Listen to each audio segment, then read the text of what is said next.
Faly miarabantsika rehetra aminaran'i Jesosy indray amin'ity andro anio ity. Saotra ny tompontsika afaka miona, omeny tompo fotoana afahantsika miaraka tahaka izao indray. Dia faly aho mahita anao, faly venao mbola mahita anay. Saotra ny tompo izay fa afaka nanompo tamin'ny zoma sy tamin'ny sabotsy tany Antsirabe. Dia manararaotra manao kompatanana an'izy ireo ihany koa amin'ity andro anio ity. Herintaona nanaovana asa tany nampatsiahivo Facebook mihitsy hoe tamin'ny herintaona ohatran'izao nisy événement ohatran'izao fa tena fanindry mihitsy ilay izy. Dia tamin'ny taona lasa moa zany 2023 herintaona février dia nampivoriana ny olona tao Antsirabe izany vonona hiara hiasa fa hanangana ankohonana aty Antsirabe zahay. Dia nisy vitsivitsy maromaro tafahoana tamin'izay fotoana izay dia natsangana ilay izy dia natao seminaire dia nanomboka ny ankohonana Antsirabe isaky sabotsy fanararaotana ihany koa fampahafantarana antsika ny zavatra misy atao am-piangonana fa mety tsy fantatra ny sasany zany dia nanomboka tamin'ny février 2023 dia nandefa missionnaire isan-kerinandro isika ho any Antsirabe. Tsy ny raty mihitsy, tsy ny raty fa ngamba na nisy ara mety indray mandeha indrony tsy nisy olona tany fa noho ny amin'ny antony mety hoe resaka bus na ohatrohatran'izany na nisy communication tsy mipasy dia zay nahatonga an'ilay izy nisy fahadisoana kely tahaka izay fa nandritra ny 2 herinandro sika dia nandefa olona foana tsy tapaka tany Antsirabe dia hoe fomba fiteny malagasy hoe nodivety ny ranonatsakaina fa dia tsara ny vokatra. Tena eno tsika tsy manangona olona fa manangana ankohonana ary tena eno fa tafampita ho ampon'izy ireo zany dia mijory vavolombelona zareo hoe tsy andrina izay ahatongava sabotsy afahana miaraka vozoma dia efa mitaintaina ny any anaty efa mangididy mihitsy ny hoe ay elabe ilay sabotsy eona amin'ny ankohonana indray rapitso tamin'ny voalohany ohatra mifampiafahafa rehefa mifanao kalay hoe ho atao sa tsy ho atao ahoana ary ty iza ny anatona voalohany fa rehefa avy eo ohatrany mahambe ilay izy, ohatrany mahafinaritra be dia misy sanabavy zao vao 2 semaines zay ny tao fa ohatrany efa hoe hatramin'ny voalohany izy ny tao fa dia ataony daholo ty rehetra ty resahany daholo ty olona rehetrarehetra ty enao tafampindra ilay fanahy ary mahatsiaro tena manana rahalasenabavatra zareo fampitatana aminy tsy miady rery intsony izy tsy mandeha rery intsony izy fa misy fifampitantanana ao anatin'izany. Dia fampaherezana ihany koa izany ho antsika tsiraray avy mba handroso isika amin'izany firaisaposy firaisam-pana zany fa zany zavatra tediavin'ny tompo amintsika. Amen. Dia androso amin'izay tsika amin'ny afatra amin'ity andro anio ity arak'izay omen'ny tompo antsika anio. Naona ve ianao aloha avoatsinona ianao mantsy dia tsofoko rano ody satria tsisy ninina azo atao anao ka eritrereto ity restaurant ianao miditra vantsinoana mba eritrereto kosa le mpikarakara hoe tena inona zany no ataonao eto zany va inona no ataoko ho anao zany ko ianao ary tsy noana dia raha noana ianao androany dia amoky anao izy amin'ny teniny. Amen. Manakambara aminao izy anio.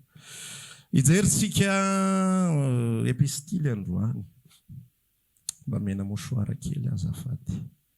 Epistily Hebreo 4 nijerentsika.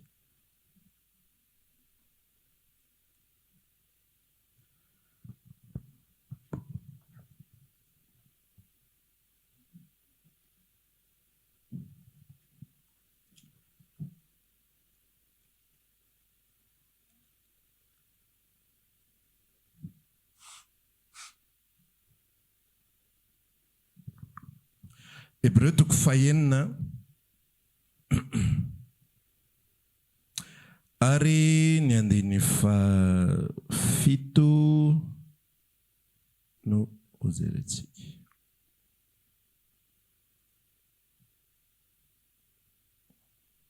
Hebreo 4 andiny 7 sy ny 9.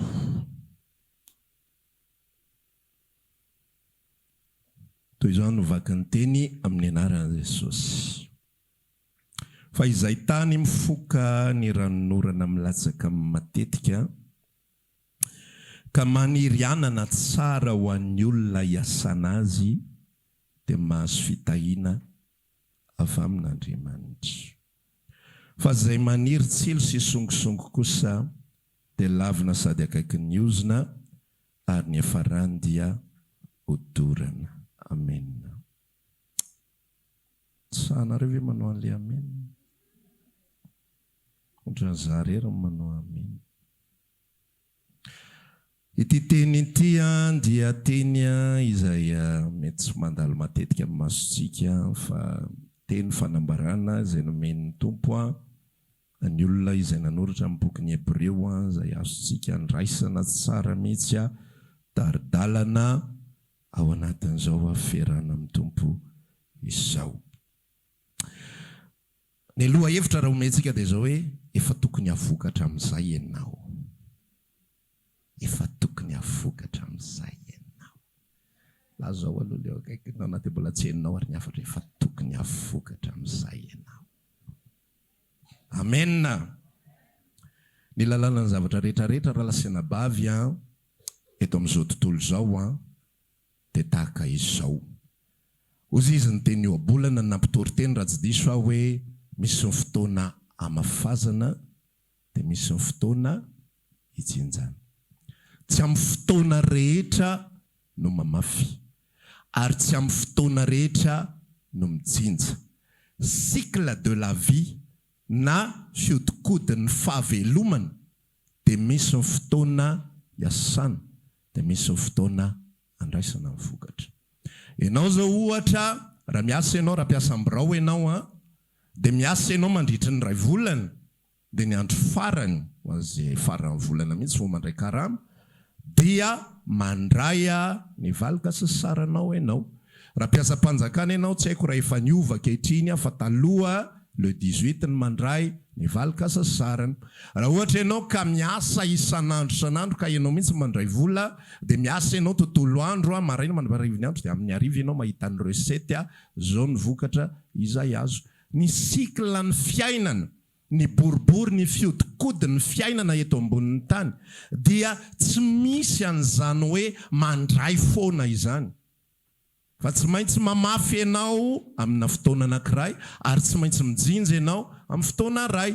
Tsy misy ihany koa ny mijinja foana, fa tsy maintsy misy foana ilay équilibre na ilay inare filazan'ny équilibre, fifandanjana eo amin'ny famafazana sy eo amin'ny fijinjana. Amin'ny vanim-potoana anankiray ohatra zao tsika olombelona rehefa miteraka tamintsika voateraka dia inona natao antsika? Tsy misy afa-tsy investissement, tsy misy afa-tsy famafazana. Voateraka ianao dia meny mamanao ronono avy eo amin'ony mena kosy mba tsy ho mando mena zavatra rehetrarehetra hoentina andoavana écolage hivitanana kilalao hivitanana an'izao hivitanana an'izao zay mahafinaritra anao rehetra, zay metimety aminao rehetra. Fa amin'ny vanim-potoana anankiray ao anatin'ny fiainanao tsy maintsy miala ny tanan'ny ray aman-dreninao dia ianao indray no mamokatra. Sa tsy marina zany? Tsy misy olona veloma mandra-pahafatiny, fa tsy mety ny fiainana raha voatra an'izay. Mihinana foana, mihinana foana, mihinana foana. Rehefa mihinana ianao dia tsy maintsy miasa ianao mba hivadika energia ilay sakafo hohaninao. Fa rehefa mihinana fotsiny ianao ka mipetra-potsiny, tsy mandany an'ilay energia izay azonao vokatra ny sakafo izay nohaninao dia mivadika mauvaise graisse hoanao, tavy ratsy hoanao fotsiny ny sakafo izay nohaninao. Ary vao mainka tsy mahasalama anao. Ilay sakafo natao hitondra fahavelomana dia lasa mitondra fahafatesana. Mila fantatrareo fa ny olona ngeza, obèse, dia voafetra ny vanim-potoana izay havelomany manodidina ny 5-10 taona ka hatramin'ny 5-10 taona, fa tsy afaka mihoatra. Satria maninona mitambatra ho aminy daholo ny hatavezana rehetrarehetra. Tsy salama izy, sepotra ny tovam-pisefony. Misy aretin'ny lalandrà, aretin'izao, karazana aretina maro isan-karazany. Satria maninona tsy manaraka an'ilay cycle de la vie, tsy manaraka an'ilay fiodikodin'ny fiainana izy. Fa ny fiodikodin'ny fiainana dia zao mamafy ianao dia mijinja ianao avy eo. Fa tsy mety raha mijinja fotsiny ary tsy mety raha mamafy fotsiny. Azontsika hatreo hoe Azontsika avy hatreo. Ny fiainana ihany koa miaraka amin'ny Kristy Jesosy raha lasianabavy dia mitovy amin'izay tanteraka. Mitovy amin'izay tanteraka. Na dia Jesosy Kristy ara dia niaina izay tsy maintsy namafy izy. Izy ny teneny amin'ny oabolanany hoe tahaka izao izy famafazana mivoaka ny olona mitondra. Mamafy ny voany, ampitomaniana izy. Zay mamafy ampitomaniana dia ijinja ampifaliana. Mitondra ny voany izy, mamafy ampitomaniana. Fa mivoaka kosa izy avy eo mijinja ny voany amin'ny fifaliana. Jesosy Kristy no ohatra voalohany indrindra. Jesosy Kristy tsy tonga dia nijinja fiderana. Tonga dia any fotsiny dia nijinja n'ilay zavatra fotsiny hoe zano Jesosy. Dia raha ankala zao me voninahitra. Tsy zany ny zavatra nataony. Fa nidina teto ambonin'ny tany izy aloha. Dia ahoana ny zavatra noteneniny? Ny zanak'olona tsy tonga mba hotopoiny fa hanompo dia hanolotra ny ainy ho avitra hisolo ny maro. Dia hozy izy ny tenin'Andriamanitra milaza hoe ankehitriny kosa izy dia maninona? Mipetraka eo an-tany anakavanan'Andriamanitra amin'izay eo amin'ny toeram-boninahitra. Milohan'ny hipetrahany eo amin'ny tananakavanan'Andriamanitra eo amin'ny toeram-boninahitra ka dia raintsika, ankalazaintsika. Dia irahantsika hoe ny anaran'i Jesosy ohatr'izao, ny anaran'i Jesosy ohatran'izao dia rehefa mivavaka isika faranantsika amin'ny anaran'i Jesosy. Fa tsy tonga ho azy zany. Fa inona ny elolalana an'izay? Nisy fanolorana, nisy fanetretena, nisy fandavatena, nisy fanomezana, nisy fahafoizana, nisy sakrifisy. Dia mijinja ny voninahitra izay sahaza izy rehefa avy eo. Hozy izy sotra masina amin'izay izay nivakintsika teo. Hebreo 9:7. Zay tany mifoka rano norana milatsaka amin'ny matetika ka maniry anana ho an'ny olona izay iasana azy dia mahazo fitahiana avy amin'Andriamanitra. Tamin'ny herintsika nomeny rahalahy ny Mateo 7:10 mikasika ireo karazan-tany anankefatra. Manantena fa tadidinao. Misy ny tany izay andehandehanana ny voromanidina, izay andehanan'ny olona fotsiny. Misy ny tany izay maniry tsilo. Misy ny tany izay nofo tany kely eo ambony vatolampy.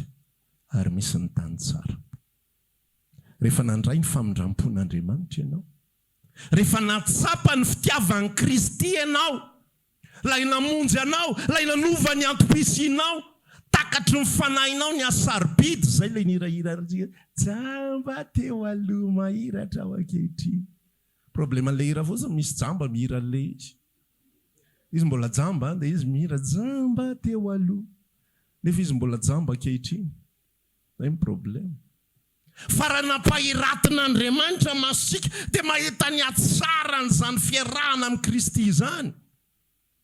Ny atsara ny fiarahana amin'ny Jesosy, tsy atsara mifamatotra amin'ny zavatra hoe nanao an'izao izy na nanao an'zary. Fa ny atsaran'izany olona voavela heloka. Amen.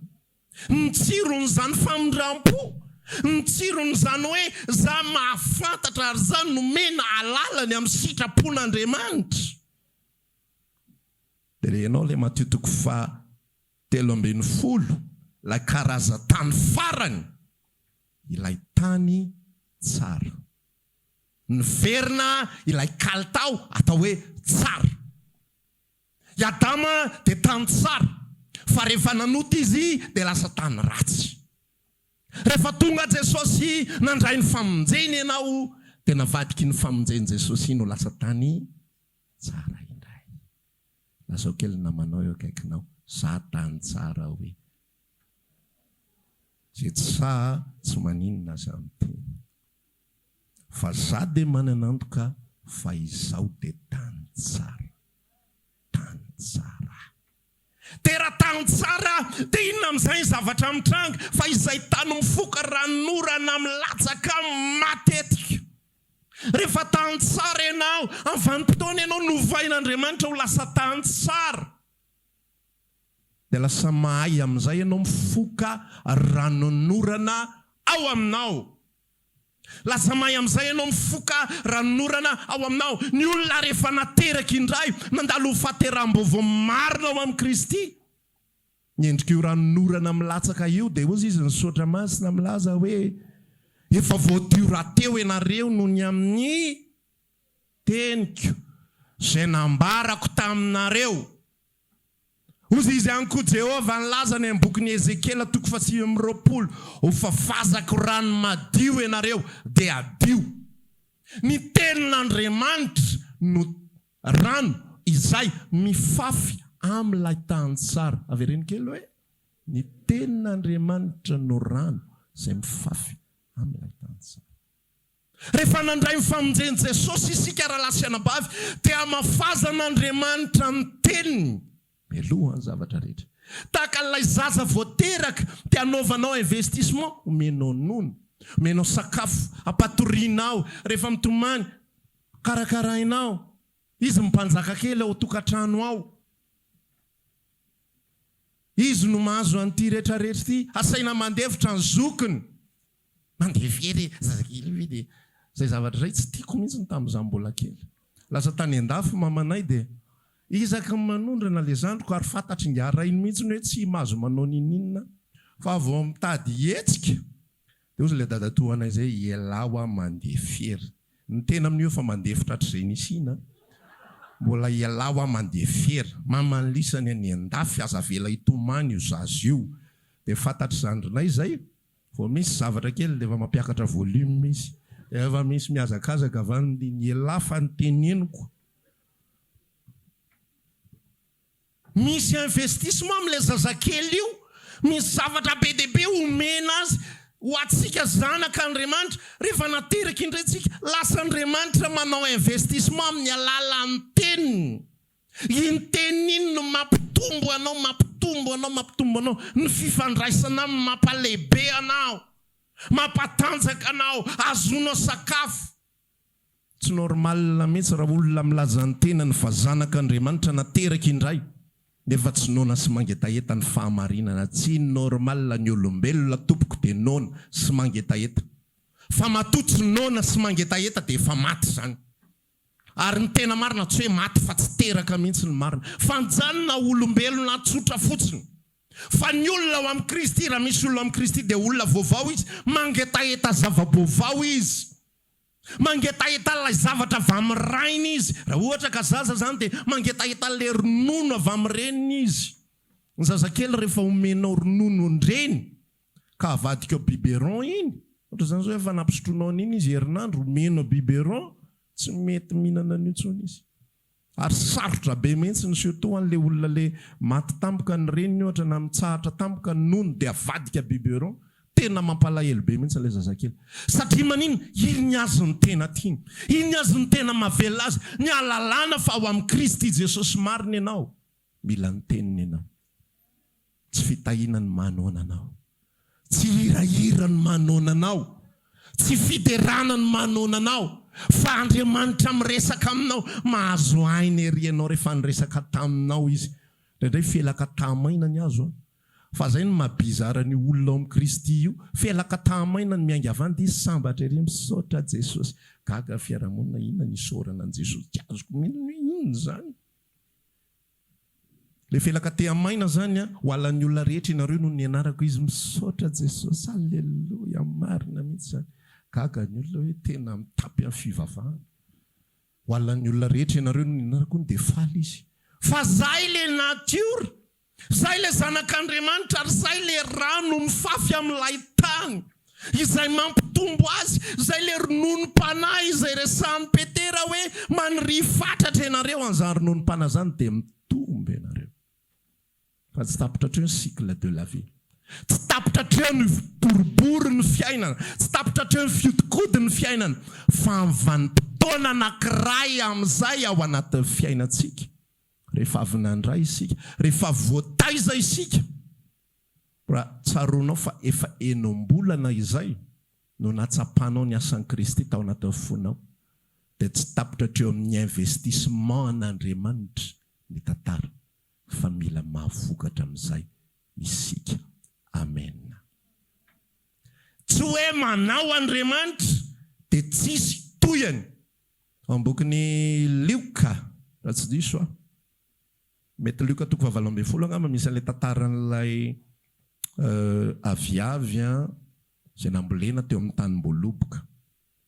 Io aviavy io dia rehefa nambolena teo amin'ny tany Mboloboka na ny aviavy na ny Voaloboka dia samy Israely daholo ny tondrony ao anatin'ny Soatra Masina. Fa ilay tany Mboloboka la Israël la ancienne génération dia le aviavy les nouvelle génération. Rehefa nalefa ilay Voaloboka dia tsy navokatra Voaloboka mamy.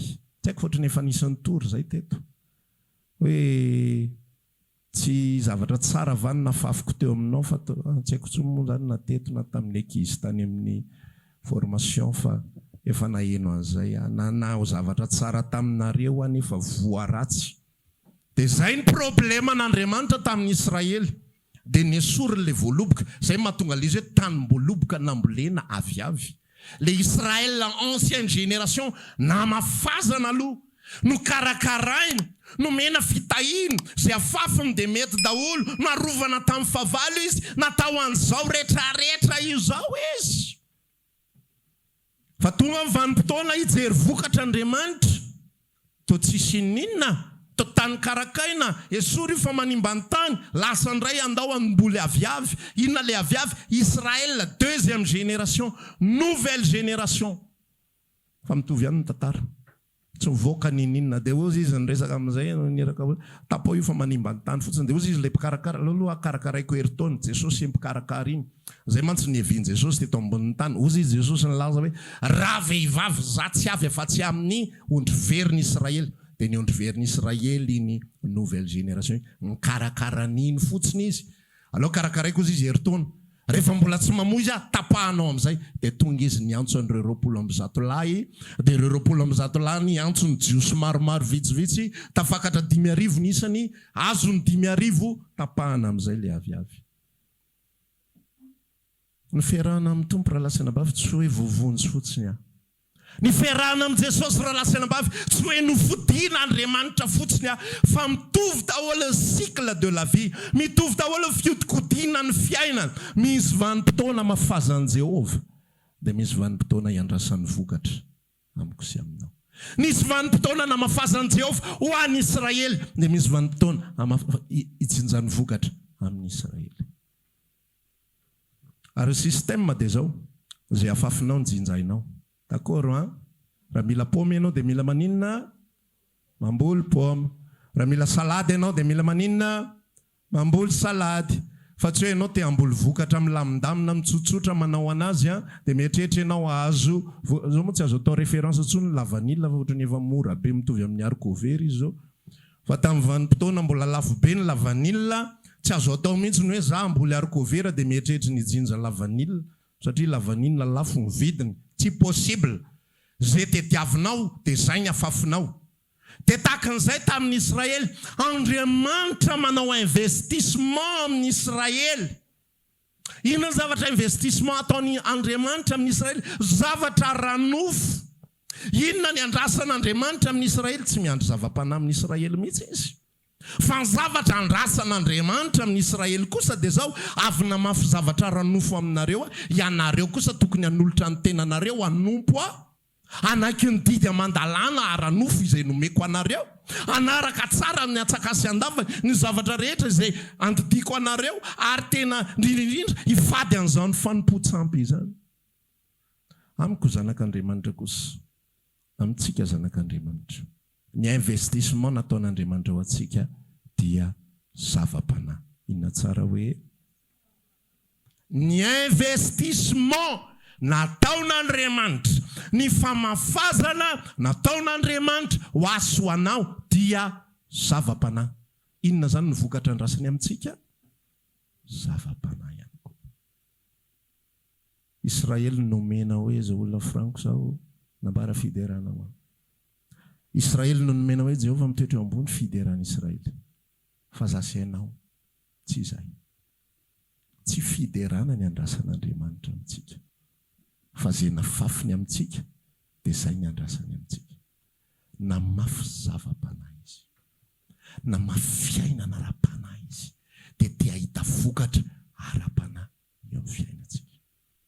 Mamafy tenin'Andriamanitra izy, izay tsy nomena ny Israely angetsy na mafazana tenin'Andriamanitra e. Ny atao hoe tenin'Andriamanitra ao anatin'ny Baiboly Testamenta taloha, rehefa miteny ny tenin'Andriamanitra ny soratra masina ao amin'ny Salamo ohatra, atao boky ny ireketako ny teninao mba tsy hanotako aminao. Salamo 119 firy 72 isa firy iza may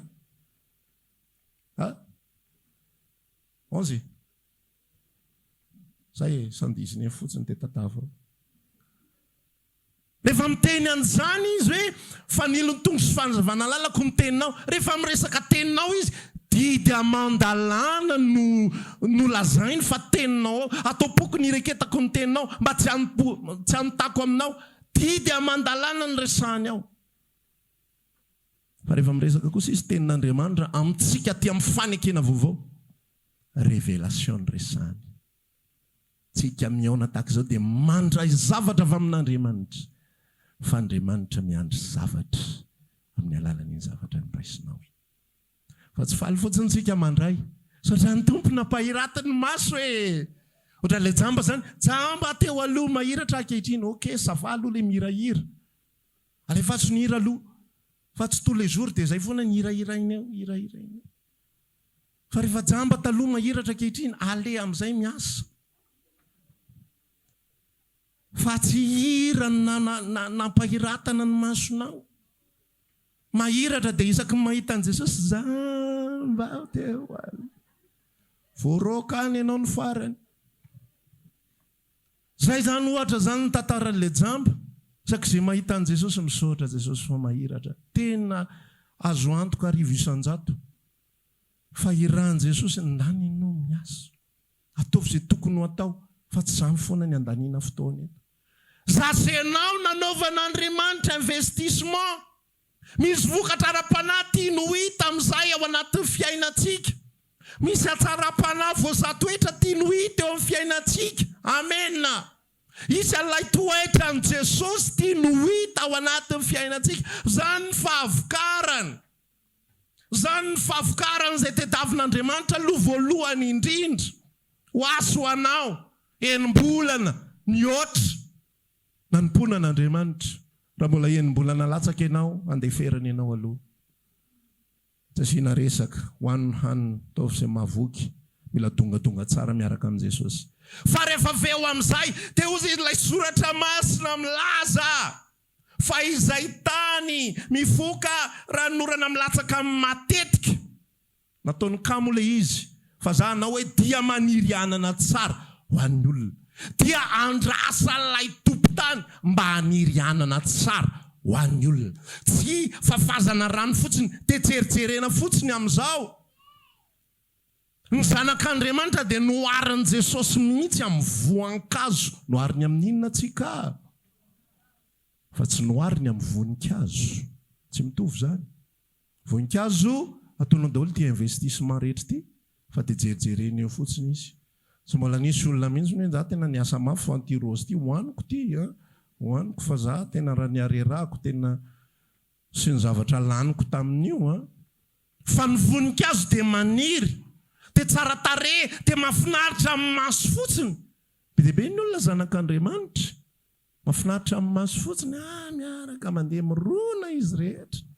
Manao akanjo tsara izy rehetra. Manao rakitra izy, mbola voninkazo nga zany. Zavatra tsara tarehy fotsiny, mihirahira fiderana izy, tena marina tsara ny feoany. Tena tsisy diso ny noty, tena miredona tsara, mahafinaritra ny sofiny, fa misy impact amin'ny tontolo manodidina ve? Voninkazo ianao raha voatsy impact amin'ny tontolo manodidina.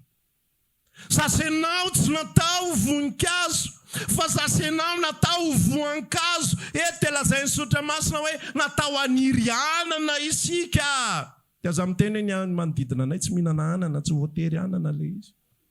Na mety ianao natao haniry paoma, sasany natao haniry paiso, sasany voaloboka, fantanjona ao anatin'ilay izy, ary ny zavatra apetrak'Andriamanitra ao anatin'ilay izy natao havokatra isika. Natao azo tsirony avy amintsika ny olona. Azonao ve zany? Zany nge le tantaredy maniry anana ho an'ny olona, maniry anana tsara ho an'ny olona iasana azy. zany miasa le olona dia mananteny izy azo vokatra ary vokatra tsara ny andrasany eo. Dia zasenao ihany koa takizay manao investissement amintsika Andriamanitra dia mananteny izy fa hitondra vokatra kosa isika ho an'ny hafa indray manaraka atsika. Filazantsara tonga atao potitsofintsika raha lasina bavy dia tadidio tsara fa nisy olona teo aloha teo izay mitondra vokatra, izay tany tsara tahaka asianao, izay namafazan'Andriamanitra ranorana tahaka asianao, dia namoaka anana izy dia nohanitsika ny anana dia velona isika. Zany ny fandehany tantara. Misy documentaire anankiray izay tantara tena nisy efa andresako teto ihany ilay izy. Tany amin'ny taona 1940 tany hoany tamin'ny andron'ny firaisana sovietika mbola nisy. Nisy pasteur anankiray izay atao hoe Richard Wurmbrand. Yes, ay raha tsy diso. Dia nigadra izy io zany noho ny amin'ny fitoriana ny filazantsara. Satria tamin'izany fotoana izany niditra tonga dia azo lazaina hoe kolokolo ny fiangonana. Satria ny proposeny mitondra firenena tamin'izany fotoana izany hoe aleo ny fiangonana miara-miasa aminay dia manohana ny fitondram-panjakana. Dia manaiky izay rehetra teneny ny fitondram-panjakana ary tsy mitarika ny olona anohatra an'izay teneny ny fitondram-panjakana. Dia nefa le izy tena recadrage ilay fampianarana zany, ny fampianaranao ampiangonana zany lasa suivi izay manelingelina fitondrana rehetra dia tsy azo entina izay mikasika amin'ny Baiboly. Dia nijory pasteur Wurmbrand dia ozy izy eo mason'ny olona rehetra, eo amin'ny communauté rehetra teo. Aleo zany mba ndray fitenena ozy izy nandalo aloha ny fiangonana anankiray izay malaza be any Russie, ny fiangonana Rosianina moa zany tamin'izany fotoana zany dia ny orthodoxe. Mandrakity ny androany. Dia ozy izy ny orthodoxe, zay manaiky ara-iasa amin'ny fanjakana, zay raha teo sitrapon'Andriamanitra. Fa nitsanga ny pasteur Wurmbrand. Ozy izy pasteur Wurmbrand sy ozy izy tsy manaiky azy zany. Ny azy asain'ny tompo ataoko no ataoko. Nanomboka teo dia ngendren-dralahy dia samborina atao kidnapping zany système sovietika zany. Io tsisy an'izany fitsarana siny zany. Fa mandehandeha fotsiny ianao tonga dia kidnapping-dralahy dia alefany any prison. Dia any ianao raha tsy mahafantatra olona dia tsy fantatra ny fianakavianao zany ianao hoe lasaizana lasaiso. Dia niditra tao amin'ny prison Wurmbrand. Rehefa niditra prison Wurmbrand dia nanomboka nitory ny filazantsara amin'izay izy. Dia tao ivelan'ny prison izy aloha mitory ny filazantsara sady mitory izy ao anatiny. Dia zao ny zavatra ijorony vavolombelona. Ny tsirairay avy aminay ozy izy izay nandray ny filazantsara dia lasa tonga mpizara ny filazantsara ihany koa avy eo. Ny tsirairay avy aminay izay nandray ny filazantsara dia tsy mandray fotsiny ihany fa lasa mpizara ny filazantsara. Tsy hoe za tsy manana dony amin'izany, za tsy natsoinao amin'izany, zaho anie tsy mahay miteny, fa arak'izay kely mba fantatra izy ireo, arak'izay kely mba noraisiny izy ireo, zao ny voaraiko tamin'ilay fanambarana, andeha mba hizaran'izany zavatra zany aho. Zasenao tsy natao fotsiny andray isan-kerinandro, natao fotsiny andray isaky ny 3 andro na indroa na intelo isan-kerinandro, fa natao izara ny amin'ny Jesosy ihany koa. Amen. Isika ozy izy sotra masina tsy natao fotsiny ihany andray ny avy amin'ny tompo, fa niaritra fahoriana noho ny aminy ihany koa. Zany zavatra zany tsy toriana amin'ny olona, fa amin'ny olona dia zao Dieu est bon. Andriamanitra tsara, mahasoa antsika izy. Dia rao ny anarany fa nahazo an'izao sy nahazo an'izao. Fa ho an'ny olona izay mitory ny filazantsara dia milaza fa misy sakrifisy ao ambadiky ny filazantsara. Ary iny sakrifisy iny no miteraka vokatsoa ho an'ny hafa ihany koa. Zasenao rehefa avy nanaovan'Andriamanitra investissement spirituel, mila manao investissement spirituel ho an'ny olona hafa ihany koa zasenao. Amen. Azonao ve zany? Fa tsy hoe nandray fotsiny aho zava-panahy dia ho avadiko zavatra hafa le izy. Fa raha nandray zava-panahy ianao dia maninona? Mila mamafy zava-panahy ihany koa. Mila mitondra vokatra ara-panahy ho an'ny hafa ihany koa ianao. Na dia kely monjara, mandray hafatra ianao avy eto. Da nambazarao amin'ny olona feza teny 5 fotsiny. Zao voarainay tamin'ny alahady. Tsy maninona mangididy sofina rizy. Za tsy te hihainao an'izany, za tsy te hihainao an'izany. Ho zay Jesosy ny laza rehefa tsy mihainanao izy dana mifindra indray. Fa tsy zay natao izy tsy mety hihaino intsony ange. Zany efa nanandrana pastera fa izy tsy mety mihaino intsony. Ozy Jesosy mandeha any fa tsy laninareo ny trano rehetra eto Israely mandra-patonga amin'ny fatapera zao tontolo zao. Tonga dia tsisy excuse lisany fa mandeha any. Zavatra kely ny etsehanao, zavatra kely ny anombohanao mba mianara mizara amin'izay. Manana mpanampy ianao hatrany mba izarao izy ny tenin'Andriamanitra. Manana mpiara-miasa ianao mba izarao izy ny tenin'Andriamanitra.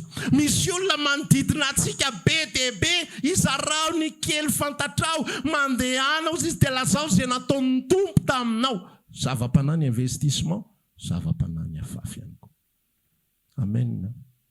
Fa raha vao tsy mamafy isika dia toy izantsika amin'izay tsy fampitandremana ity na dia manao ohatr'izao ary sao dia tena matahotra ianao ohatra mampitahotra izany ratsan-tanan'ny paster zany. Ozy izy hoe fa izay maniry tsiry songisongy kosa dia lavina sady akaiky ny ozina ary ny hafarany dia hodorana. Tsy any amin'ilay sens hodorana no resantsika eo fa ty resaka tany ratsy ty, fa eo amin'ilay hoe maniry tsilo sy songisongy kosa. Rehefa ny tany raha lasiana bavy no fafazana rano, ny tany ny vadika tsara dia ny fafazana rano anaovana investissement, nefa tsy misy ninina ambolenao eo aminy dia ina ny zavatra mitranga na tianao na tsy tianao maniry ahidratsy io tany. Na tianao na tsy tianao lalàna zany. Ny tanimbary rehefa velanao fotsiny eo, tsy avadika amin'ny bangy, tsy potehana le bangy, tsy ambolenao ninina, tsy mijanona fotsiny eo zany eo fa maniry eo. Ary ny mahagaga indrindra dia ny zavatra ratsy aingana be mifaneriny, ary ny zavatra ratsy dia mafaka be tsy laitra. Tsy laitra mihitsy. Za variana mihitsy ny misy fotoana ako any aminay ihany moa zany lalana any aminay misy pavé. Dia io reo pavé reo rehefa ririnina izy aloha zany tsisy ninona hitanao, fa raha vao manomboka avy ny orana gaga mihitsy ianao fa misy bozabozaka maniry eny ampovoan'le pavé eny, fa mbola tsy nahita mihitsy vary naniry teny tsisy. Efa ela ihany zay ny ainako zay mbola tsy nahita vary naniry teny na hoe nisy paiso naniry tsara tare, mamy tsara, lôdsy, tsisy. Fa bozaka, ahidratsy, zany ny maniry eny. Satria manina tsisy mikarakara le izy, nefa raha ny ranorana. Zasenao amin'ny fotoana isika mandray. Fa tsy misy vokatra raisina avy amintsika. Dia ahoana sosotra masina? Maniry tsilo sy songisongy izy. Maniry tsilo sy songisongy. Ina tsilo songisongy? Toetra ratsy be dia be. Toetra ratsy be dia be. Toetra ny gentlisy. Reny toetra tsy tiantsika rehetra reny fimenomenomana, fitaraina na fiahiahina, tsy finoana, tahotra.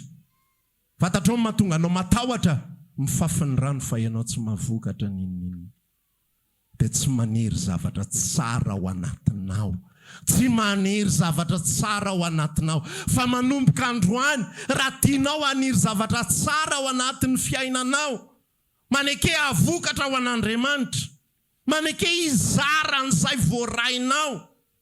Tahaka ilay fanoharana teo, zany fitoriana filazantsara ny firenena sovietika zany inge faran'izay voafetra ny fanambarana voaray. Faran'izay voafetra. Misy fotoana ity baiboly ity tsy manana baiboly zareo dia ina zavatra atao faiaray. Zaraina parfait ny baiboly satria tonga dia manahirana be raha ohatra ka tia no zarazaraina fotsiny amin'izao. Tsy mipasy ity. Hoe ity dia zarao hoentina dia vao hita miaramila ity sady voasazy ianao ny rovitin'ny doran'zareo ny baiboly. Dia ina zavatra atao rovitina parfait. Dia raha misy peny zato dia zaraina zato ilay baiboly. Dia rehefa miona any naninany dia mba mifampiresaka ndao indray raha ngamba atakalo fa vitako ilay Matthieu 15 zao dia ndao mba atakalo amin'ny anao indray dia fanakalo.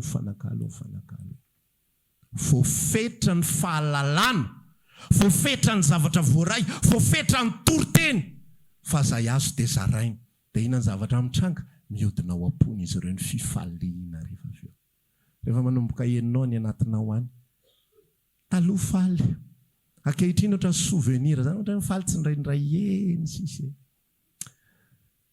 Ohatran'ny skirina eny zay vao le plivava fotsiny sisa hoe ina vavao tsara ny tompo fa marina ny fonao mahalala fa tsy tsara ohatran'ny taloha tsony izy. Ny antony dia tsotra be.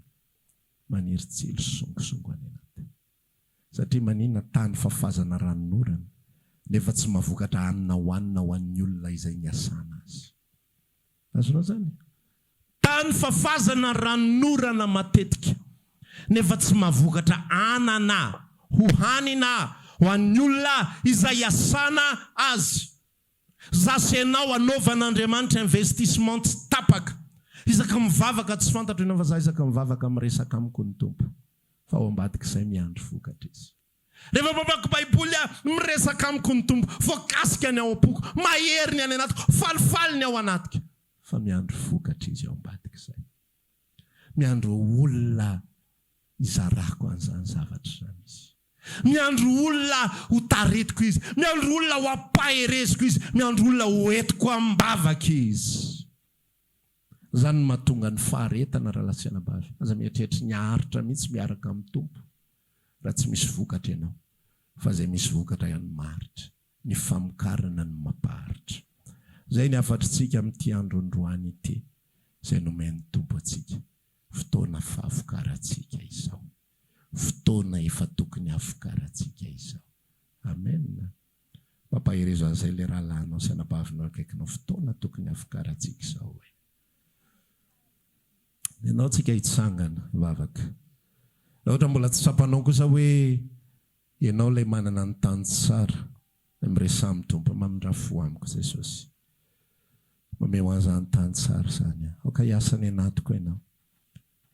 Mba ho tsapako ny fitiavanao, mba ho tsapako ny asanao. Asoanao kosa vela ho teny mandalo zany fandahoanao dingana. Nao mba hifampiresaka amin'ny tompo e tompo. Taona maro izay nanaovanao investissement tamiko. Mba te hitondra vokatra amin'izay manomboko izao. Mba te hasony hafa amin'izay manomboko izao. Mba hitondra anana mahavelona n'ilay olona ny asana manomboko izao. Fa rehefa izay nataonao velona fiainam-panahinao io. Tsy délivrance mahavelona fiainam-panahinao. Tsy hoe ho eto ambavaka mba hahery. Ho eto ambavaka mba hiorina. Fa rehefa mahavokatra ianao miorina ho azy. Rehefa mahavokatra ianao mahery ho azy. Tsy ataon'Andriamanitra diso hery zany ianao. Zahay ny vavolombelona zany. Efa nitantaraiko anao zany. Fa tsy mbola nahita ianao absent eto amin'ity toerana ity. Fa na misy fotoana ary alatsaka. Dray andro roandro dia atsangan'Andriamanitra indray. Fa manina misy olona latsaka. Ray volana tsita, 2 volana tsita, 3 volana tsita. Tsy zany naninona, tsy zany manao inona. Fa Andriamanitra dia mitoy manao investissement eo amin'izay mahavokatra. Zany ny teniny. Zany ny fanambarany. Zay rehetra mavoa, amboariny hamoa bebe kokoa. Androany raha tianao ny tombo, raha tianao ny haritra. Manolora tena olona mamokatra ho an'Andriamanitra. Olona mitondra anana. Masoa an'izay olona hiasana azy. Fa tsy olona anaova-tsoa foana. Tsy olona ho karakaraina foana. Tsy olona ho asoavina mandrakariva. Fa olona masoa ny tompo ihany koa. Raha maniry ary bavaka aminay ianao. Dia tongava ary isaky ny alahady amin'ny 7 ora sasany. Ny talata amin'ny 12 ora sasany. Ny alarobia amin'ny 12 ora. Eny Antsahamanitra 100 metatra ambany fijerena fety. Trano Gribege amin'ny ankavian-dalana. Tongava soa tompoko.